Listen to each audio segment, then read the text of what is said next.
क्या सनातन हिंदू धर्म के खिलाफ कोई ग्लोबल इकोसिस्टम काम कर रहा है? क्या राहुल गांधी उसी ग्लोबल इकोसिस्टम के पोस्टर बॉय हैं? क्या पूरी कांग्रेस पार्टी उसी ग्लोबल इकोसिस्टम की हथियार बन गई है? दोस्तों, जब से कांग्रेस नेता राहुल गांधी ने संसद में हिंदू हिंसक होते हैं ये वाला बयान दिया है, तब से पूरे देश में इसे लेकर बहुत ही गंभीर चर्चाएं हो रही हैं। ऐसा इसलिए हो रहा है क्योंकि राहुल गांधी के इस बयान ने देश की अस्मिता और उसकी पहचान को ही संकट में डाल दिया है। इस बयान के बाद सवाल ये भी उठ रहे हैं कि क्या जिस धर्म और संस्कृति से भारतवर्ष की पहचान है उसको खत्म करने की कोई साजिश तो नहीं चल रही? कहीं पूरे हिंदू समाज को कायर बनाकर भारत को कमजोर करने की कोई साजिश तो नहीं चल रही है? दोस्तों, सनातनी हिंदू हमेशा से शांति और सहिष्णुता से रहता है। वो मूल रूप से अहिंसक है, लेकिन ध्यान देने वाली बात है कि हिंदू धर्म में अहिंसा का मतलब कायरता बिल्कुल भी नहीं है। हिंदू धर्म की अहिंसा का आम बोलचाल की भाषा में मतलब है कि हिंदू किसी को छेड़ेगा नहीं, लेकिन अगर उसे कोई छेड़ेगा तो वो उसे छोड़ेगा भी नहीं। फिर अगर कोई हिंदू इस बात को मजबूती के साथ स्थापित कर रहा है तो राहुल गांधी जैसे लोगों को इसमें हिंसा क्यों नजर आ रही है? तो हमारे सारे के सारे महापुरुषों ने अहिंसा की बात की, डर मिटाने की बात की, और जो लोग अपने आप को हिंदू कहते हैं वो 24 घंटा हिंसा हिंसा हिंसा, नफरत नफरत नफरत, असत्य सत्य असत्य।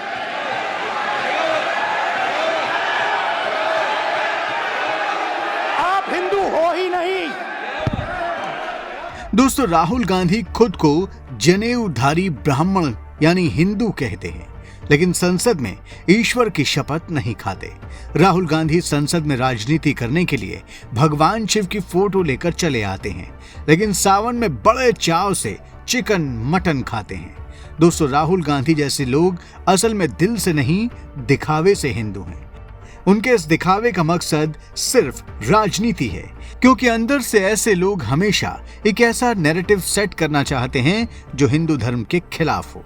ये हम नहीं कह रहे, ये उनके विरोधियों का आरोप है, लेकिन इस आरोप में दम भी दिखता है, क्योंकि जब से कांग्रेस सोनिया गांधी और राहुल गांधी वाली कांग्रेस बनी है, तब से कांग्रेस के द्वारा हिंदू आतंकवाद, भगवा आतंकवाद, मुंबई हमला आरएसएस ने कराया, जैसे एक के बाद एक कई हिंदू विरोधी नैरेटिव गढ़े गए। अब जैसे ही राहुल गांधी विपक्ष के नेता बने हैं, उन्होंने हिंदू हिंसक होता है का नैरेटिव गढ़ना शुरू कर दिया है। दोस्तों, कांग्रेस बार बार अहिंसा परमो धर्मा इस मंत्र को कोट कर बीजेपी और आरएसएस पर हमला बोलती है। तो आपको बता दें कि वास्तव में ये मंत्र सनातन की जैन विचारधारा का मंत्र है। ये मंत्र मूल रूप से अपने भोजन के लिए किसी भी जीव की हत्या न करने का संदेश देता है, जबकि राहुल गांधी समेत ज्यादातर कांग्रेसियों को मांसाहार से कोई परहेज नहीं है। वास्तव में अहिंसा परमो धर्म का मंत्र सेना नहीं रखने और अपने राज्य को गुलाम बना देने का मंत्र नहीं है। वास्तविकता यह है कि अहिंसा का संदेश देने वाले जैन धर्म के संस्थापक महावीर स्वामी और बौद्ध धर्म के संस्थापक गौतम बुद्ध खुद क्षत्रिय थे। यही नहीं, जैन और बौद्ध धर्म को मानने वाले राजा अपनी राज्य की रक्षा के लिए सेना भी रखते थे और खुद भी लड़ाई के मैदान में जाते थे। कांग्रेस अहिंसा के नाम पर जिन महात्मा गांधी को बार बार कोट करती रहती है, उन्होंने भी अपनी कई किताबों और लेखों में इस बात को अच्छी तरह समझा दिया है कि अहिंसा का मतलब कायरता नहीं है। गांधी जी ने कहा था कि अहिंसा के रास्ते पर वही चल सकता है जो वास्तव में साहसी हो।